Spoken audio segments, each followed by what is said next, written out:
మీరొకరు. తర్వాత వరంగల్ జిల్లాకు సంబంధించి నీళ్ళ కొరత ఎస్పెషల్లీ కుమార్పల్లిలో మీకు చెప్పాల్సిన అవసరం లేదు, అదంతా ఉండేంత బండనే. అటువంటి నీటి సమస్య మొత్తం చుట్టుపక్కల అందరూ చేర్చడానికి ప్రప్రథమంగా దేవాదుల ప్రాజెక్ట్ అనే దాన్ని, అసలు దేవాదులు అంటే గుర్తుకొచ్చేది మీరే. అటువంటి ప్రాజెక్టు కొన్ని అనివార్య కారణాల వల్ల ఎటువంటి వ్యతిరేక శక్తుల వల్ల కానీ అది రాలేకపోతున్నది.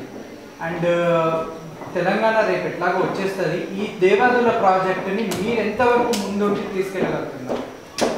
ఇప్పుడు ఆల్రెడీ దేవాదుల ప్రాజెక్టు ద్వారా ధర్మస్థానం చెరువు నీళ్ళు వచ్చినాయి, స్టేషన్ కనుక రిజర్వాయర్ నీళ్ళు వచ్చాయి. మీరు హైదరాబాద్ నుంచి వరంగల్ ట్రావెల్ చేస్తే ఏ సీజన్లోనే వెళ్ళండి, గన్పూర్ రోడ్కు అటు ఇటు పచ్చటి వెలుపలాలు కనిపిస్తుంటాయి. ఏ రిజర్వాయర్ కింద అట్లా కనిపించదు, అవునా? దాన్ని ఇంకా పూర్తి చేయాల్సిన అవసరం తప్పకుండా మీరు అన్నట్టు దానికి ప్రాధాన్యత ఇచ్చి ఆ ప్రాజెక్టు మనం పూర్తి చేసుకోవాల్సిన అవసరం ఉంది. తప్పకుండా నేను చేస్తాను.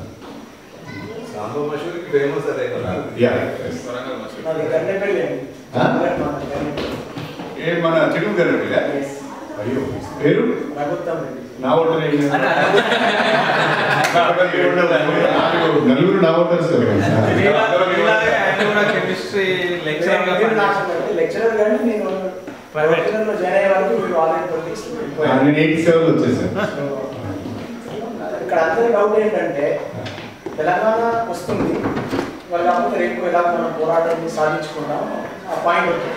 తెలంగాణ వచ్చిన తర్వాత మన నాయకులు దాన్ని సక్రమంగా డెవలప్ చేయగలుగుతారా, చేయలేరా, అసలు ఎబిలిటీ తెలంగాణ నాయకుల్లో ఉందా? ఎక్స్పీరియన్స్ కాబట్టి No, really, it's a very, very pertinent question. I have to answer this. దానికి నేను వచ్చిన తర్వాత కొంత ఎక్సర్సైజ్ చేస్తున్నాను. పర్టికులర్గా పవర్ జనరేషన్లో సెల్ఫ్ సస్టైన్ చేయాలి. ఎందుకంటే మనకంతా బోర్వెల్ ఇరిగేషన్, అంత వెల్ ఇరిగేషన్, కెనాల్ ఇరిగేషన్ రావాలి అంటే మాది కొంచెం ఎత్తైన భూములు, మనకు అటు గోదావరి నుంచి కృష్ణా నుంచి వాటర్ ట్యాప్ చేయాలనుకున్నా కూడా we have to go for lift irrigation schemes. Even for lift irrigation schemes you need power. So lift irrigation schemes power కావాలి, ఇండస్ట్రీస్ పవర్ కావాలి, డొమెస్టిక్ యూజ్ పవర్ కావాలి, ప్లస్ మన బోర్వెల్స్ పవర్ కావాలి అంటే ముందు మనం పవర్ జనరేషన్లో సర్ప్లస్ కావాలి. తెలంగాణ పవర్ జనరేషన్ పవర్తో సర్ప్లస్ కనుక అయితే ఆటోమేటిక్గా డెవలప్మెంట్ అవుతుంది. దాని మీద నేను కొంత ఎక్సర్సైజ్ చేశాను. మనకు starting from Adilabad to Manuguru వరకు గోదావరి లోయ బ్రహ్మాండమైన కోల్ డిపాజిట్స్ ఉన్నాయి. లేటెస్ట్గా వరంగల్ జిల్లా భూపాలపల్లిలో చాలా పెద్ద ఎత్తున రిజర్వ్స్ బయటపడలేదు. కాబట్టి మనకు సరిపోయేంత రా మెటీరియల్ ఉన్నది.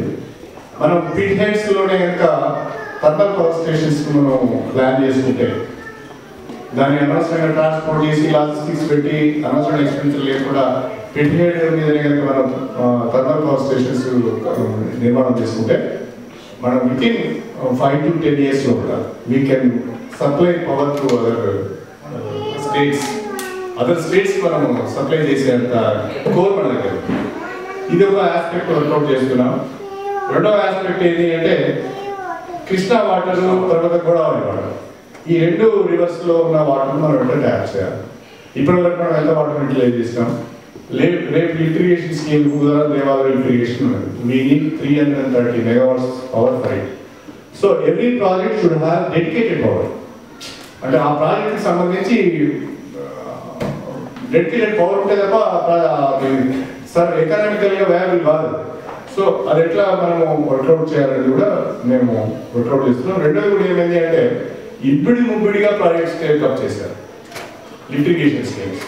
ఇప్పుడు ఉదాహరణ ఎస్ఆర్ఎస్పి స్టేజ్ 1 ఎస్ఆర్ఎస్పి ఆయకట్లు దాటి దేవాదుల రావాలి అంటే Devadula lift irrigation scheme pipeline SRSP ఆయకట్లు దాటి పైకి వచ్చి ఇక్కడ వాటర్ ఇవ్వాలి. సిమిలర్లీ మనము కంట్రోల్ తీసుకుని ఏం తీసుకున్నాడు ఓవర్లాపింగ్ మీద ఆ ఓవర్లాపింగ్ లేకుండా కాంప్రహెన్సివ్ స్కీమ్ మనం డెవలప్ చేయాలి. సో ఫర్దర్ ఏంటంటే గోదావరి వ్యాలీ ప్రాజెక్ట్ అని ఒకటి కంటెంప్లేట్ చేస్తున్నాను. ఆ గోదావరి వ్యాలీ ప్రాజెక్ట్ ఏంటంటే ప్రతి ప్రాజెక్ట్ కూడా డెడికేటెడ్ పవర్ ఉండేటట్టుగా దానికి ఒక అటానమీ, దాని ఒక బోర్డును కాన్స్టిట్యూట్ చేసి ఒక అటానమీ చేసి దానికి ఒక ఐఏఎస్ ఆఫీసర్ని పెట్టి అతని ద్వారా ఈ గోదావరి వ్యాలీ ప్రాజెక్టు ఎక్కడ కూడా ఓవర్లాపింగ్ లేకుండా ప్రాబ్లం లేకుండా చేయాలని కూడా ఇరిగేషన్ కొరకు సీరియస్గా వర్కౌట్ చేస్తున్నాం. అన్నిటికంటే మించి మన తెలంగాణలో సోషల్ ఇంజనీరింగ్, పర్టికులర్లీ మన తెలంగాణలో బలహీన వర్గాలు ఎక్కువగా ఉంటారు. ఎస్టీలు, ఎస్సీలు, బలహీన వర్గాల వాళ్ళు ఎక్కువ పాపులేషన్ ఉంటారు. లిటరసీ లెవెల్స్ పర్టికులర్లీ మనం హెచ్ఆర్డి పారామీటర్స్ కనుక తీసుకున్నట్లయితే హెచ్ఆర్డి పారామీటర్స్లలో మనం చాలా వెనుకబడి ఉంటాం. చాలామంది ఏం మాట్లాడుతుంటారంటే లగడబడి రాజగోపాల్ మాట్లాడుతుంటారు అప్పుడప్పుడు తెలంగాణ బ్రహ్మాండంగా అభివృద్ధి చెందింది, అసలు ఈ 10-15 ఏళ్లలో తెలంగాణ అన్ని జిల్లాలు కూడా గ్రోత్ రేట్లో ముందు బాగా ఉన్నాయని చెప్తారు. ఆయన చెప్పేది నిజమే, గ్రోత్లో తెలంగాణ జిల్లాలు ముందు బాగా ఉన్న మాట నిజమే. కానీ ఆ గ్రోత్కు సంబంధించిన బేస్ లెవెల్ ఏంటి? బేస్ ఏంటి? ఇవాళ వెస్ట్ గోదావరిలో లిటరసీ 74% ఉంది.